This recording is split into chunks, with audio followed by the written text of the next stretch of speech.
तर नमस्कार विद्यार्थी मित्रमैत्रिणींनो, विद्यावृक्ष अकॅडमीमध्ये तुमचं स्वागत आहे.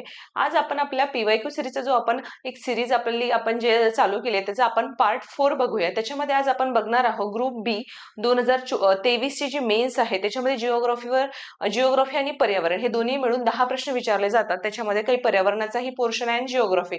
तर ते क्वेश्चन्स आज आपण बघणार आहोत. तर चला आपण सुरुवात करूया. आपला पहिला प्रश्न आहे की भौगोलिक क्षेत्रफळाच्या दृष्टीने भारतातील जीवावरण आरक्षित स्थळे चढत्या क्रमाने लावा.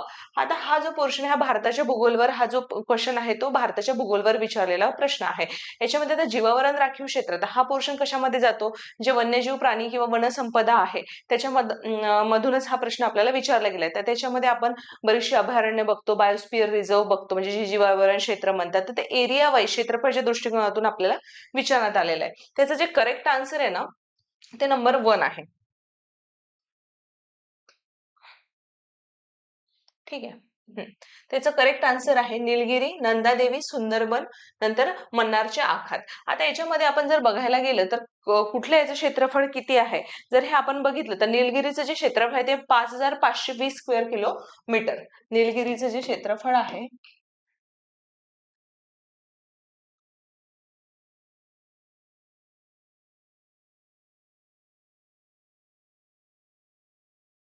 नंतर नंदादेवी, नंतर सुंदरबन,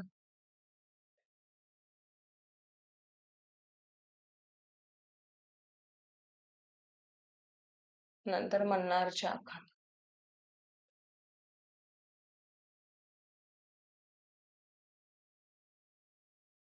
ठीक आहे.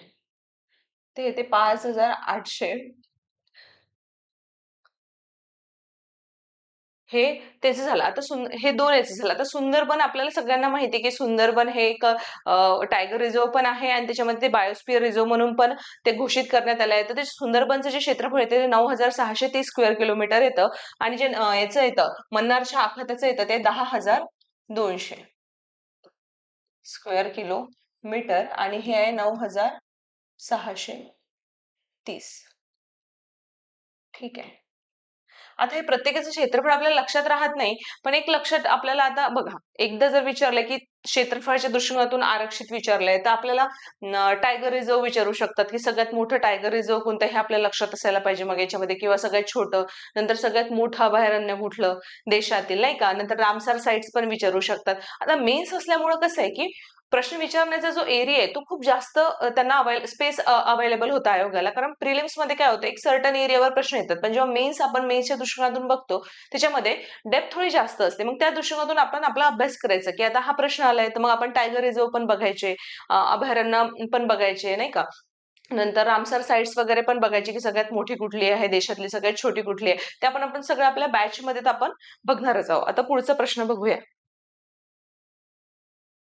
खालीलपैकी कोणती नदी किंवा नद्या महाराष्ट्राच्या कोकण मैदानी प्रदेशातून वाहत नाही. आता हा प्रश्न कशावर येतो, आपल्याला लगेच क्लिक होतं की महाराष्ट्रातील नद्या या चॅप्टर मधून हा प्रश्न आपल्याला आलेला आहे. त्याच्यामध्ये त्यांनी काय विचारलं की कोकण नद्या. मग आता याच्यामध्ये आपल्याला हा प्रश्न जसा विचारला की कोकणातली कुठली नदी ही कोकणी मैदानी प्रदेशातून वाहत नाही, म्हणजे याच्यातून काय आपल्याला क्लिक झालं पाहिजे कोकणातून वाहणाऱ्या नद्या कुठल्या कुठल्या आहे.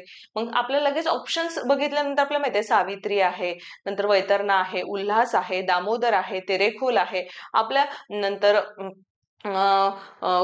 म्हणजे अशा बऱ्याचशा ज्या नद्या आहे आपल्याला त्या माहिती असतात कोकण मधल्या, आपण बघितल्यानंतर आपल्याला लक्षात राहतात. ठीक आहे. मग आता याच्यामधले जे करेक्ट आन्सर आहे की कुठले नाही, त्याचं आन्सर जे ते आहे फक्त ब बरोबर, म्हणजे माही.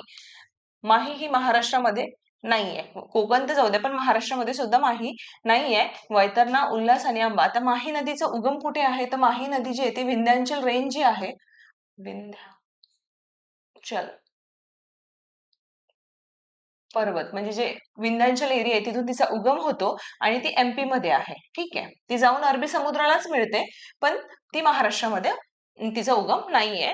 ती विंध्याचल पर्वतरांगेमधून तिचा उगम आहे एमपी, नंतर ती अरबी समुद्राला शेवटी जाऊन मिळते. एवढं लक्षात ठेवा. इन केस तुम्हाला पुढे जाऊन माहीवर प्रश्न आला, माही नदीवर, ते हे लक्षात असायला पाहिजे म्हणून मी तुम्हाला हे सांगितलं. पुढचा प्रश्न.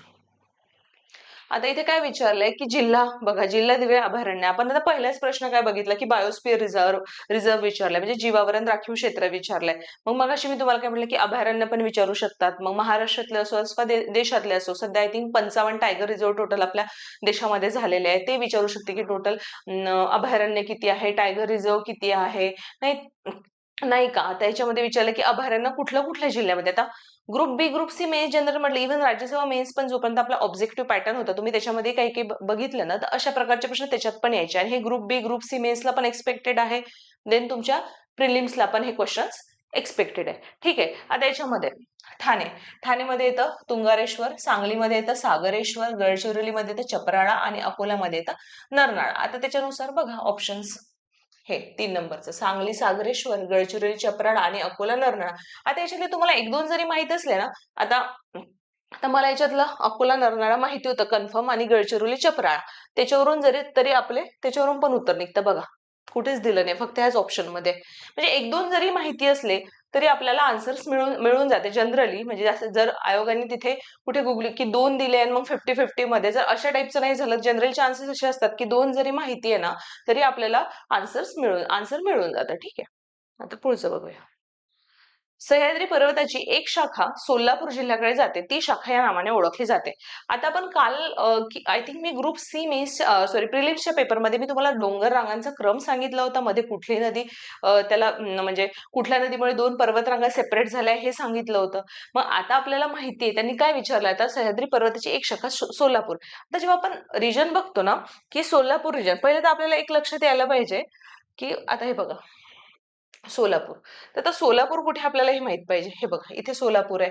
मग आता आपल्याला मी तुम्हाला त्या दिवशी काय सांगितलं होतं, इथे येते सातपुडा रेंज. ठीक आहे. महाराष्ट्राच्या उत्तरेला आली सातपुडा. त्याच्यानंतर कुठली सांगितली होती मी तुम्हाला, सातमाळा. सातमाळा अजंठा. ठीक आहे. सातमाळा अजंठा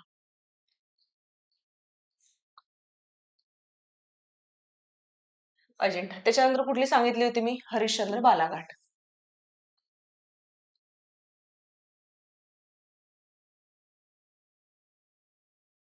बालाघाट. ठीक आहे. आता त्याच्यानंतर येते शंभू महादेव डोंगरा. ठीक आहे.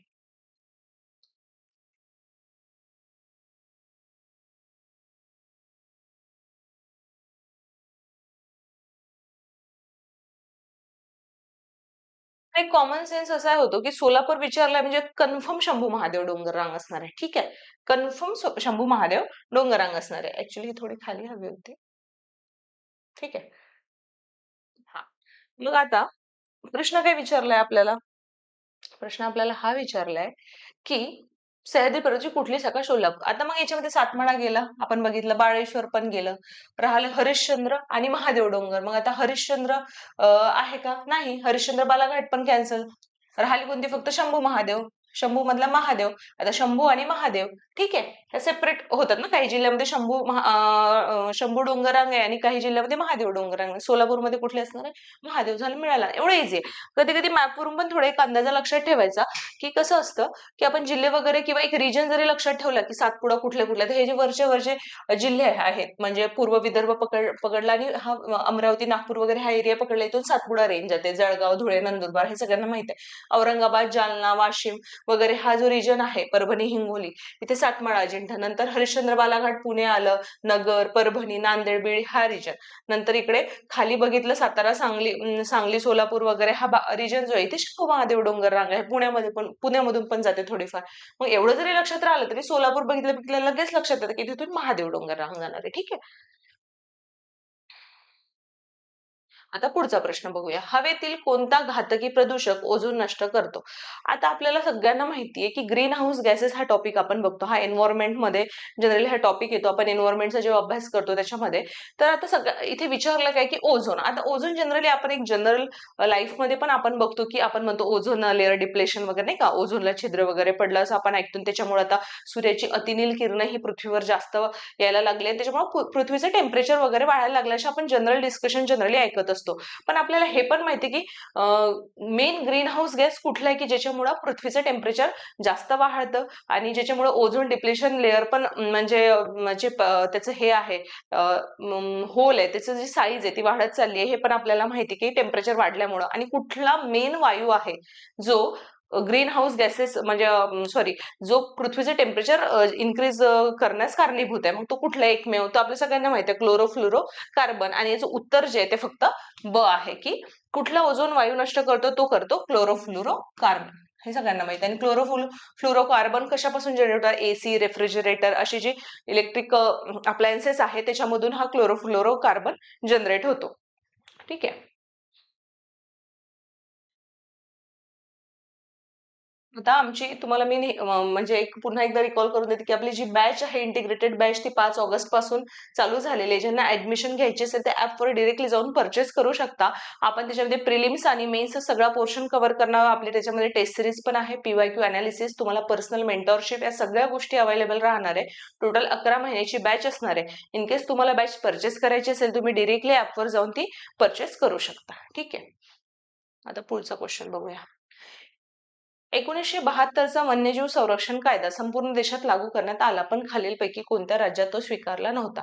आता आपल्याला एक माहिती आहे की जेव्हा जम्मू काश्मीर हे जोपर्यंत आपण त्याचा सेपरेट तो युटीचा तो युटी म्हणून डिक्लेअर झाला नव्हता, म्हणजे लडाख पण जम्मू काश्मीरचा रिजन म्हणजे जम्मू काश्मीर राज्यामध्येच येत होता, तोपर्यंत आपल्याला सगळ्यांना माहिती की कुठल्याही भारतात जास्तीत जास्त जे कायदे होते ते एकच मेव राज्य असं होतं की ज्याला जम्मू काश्मीरला असं राज्य होतं ते म्हणजे जम्मू काश्मीर.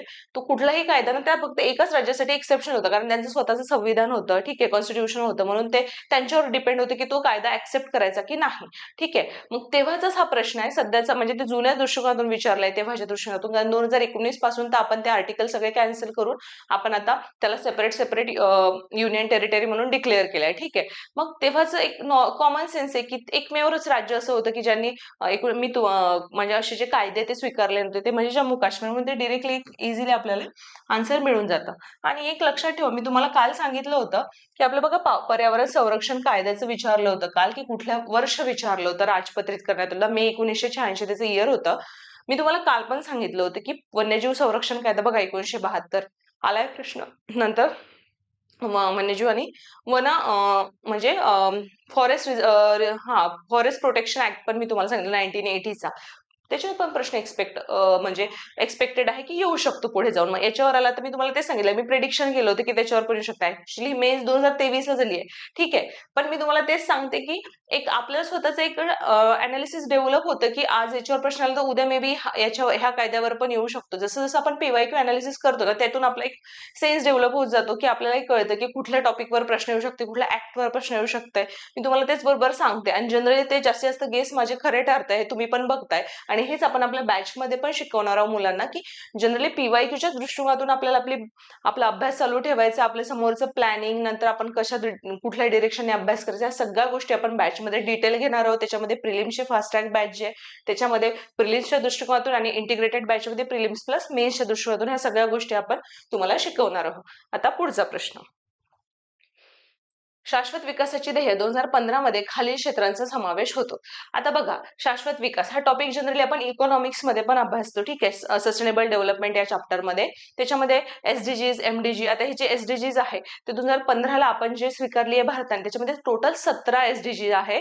तर त्याच्यामध्ये हे गोल्स विचारले. आता हे पर्यावरणामध्ये पण येतं, कारण त्याच्यामध्ये बरेचसे जे करार आहेत झालेले पर्यावरणाच्या दृष्टिकोनातून, हे त्याच्यामध्ये पण येतं. आता डिरेक्टली त्यांनी आता बघा, कधी कधी इकॉनॉमिक्सचा आपण अभ्यास करतो, पण आता कसं इकॉनॉमिक्स आणि जिओग्राफीच्या काही काही गोष्टी अशा की त्या इंटरकनेक्ट आहे. म्हणजे याच्यात जसं लोकसंख्या चॅप्टर झाला, हा टॉपिक झालं पर्यावरण आणि जिओग्राफीचं असल्यामुळं, मग त्याच्यात जर नीट व्यवस्थित आपण अभ्यासलं त्याच्यात पण काम येते. किंवा पर्यावरणाचं रिलेटेड असं काही विचारलं इकॉनॉमिक्स मध्ये, की आपण त्या दिवशी बघितलं होतं की हे जे आहे ऍक्ट्स वगैरे आहे, अशा गोष्टी त्या जर त्याच्यामध्ये विचारलं सस्टेनेबल डेव्हलपमेंट मध्ये, तर ते पण आपल्याला तिकडे पण कामी येतं. मग दोन्ही याच्यात एक कॉमन टॉपिक आहे, म्हणजे तो नक्की आपल्याला करायलाच पाहिजे, हे पण यातून लक्षात येतं. आता टोटल 17 गोल्स होते. आता ते 17च्या 17 आपल्याला पाठच असायला पाहिजे. इकॉनॉमिक्स मध्ये डिरेक्टली क्रम पण विचारलाय. एक मला वाटतं ग्रुप बी आय थिंक कुठल्या तरी मेन्सला विचारलेलं आहे की त्याच्यामध्ये त्यांनी क्रम विचारलं होतं कुठल्या क्रमांकाचं आहे, त्याच्या जोड्या विचारल्या होत्या.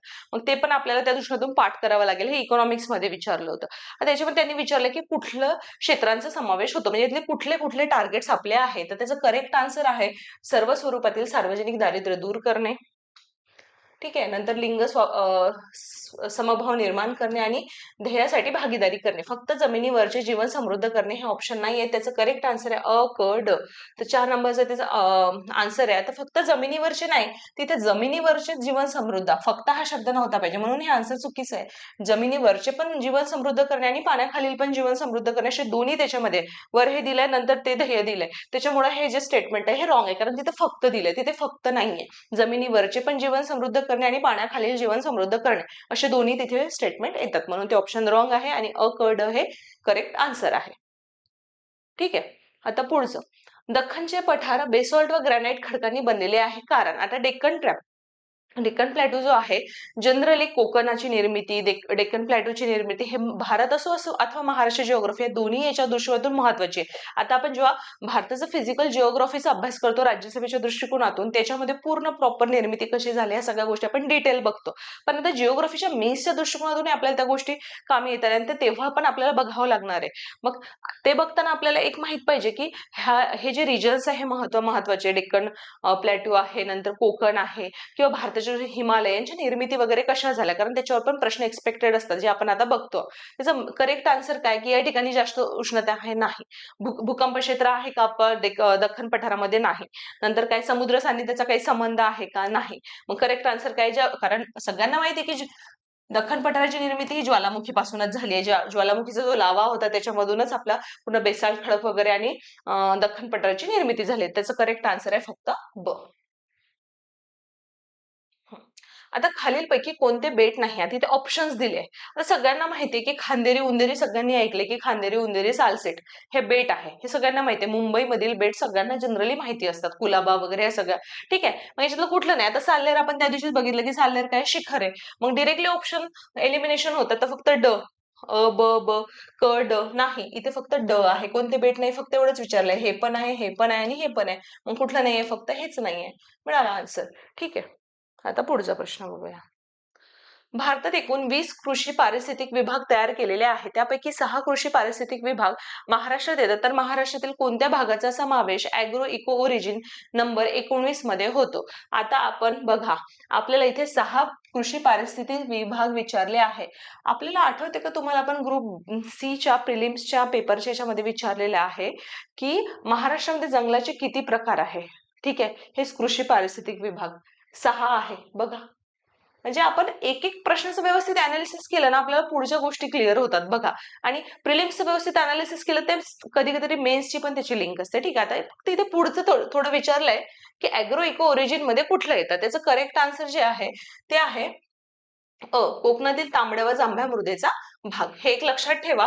हे थोडं डिटेलमध्ये आहे, कारण मेन्स मध्ये विचारलं गेलं आहे आणि आपण ते मेन्सच्या बॅचमध्ये डिटेलमध्ये आपण पण घेणारच आहोत. इथे आपलं आजचं पीवायक्यू अनालिसिस ग्रुप बी 2023 मेन्सचं हे संपलेलं आहे. आता याच्यानंतर आपण पुढचं बघणार आहोत ग्रुप बी 2024 अनालिसिस. त्याच्यासाठी आपण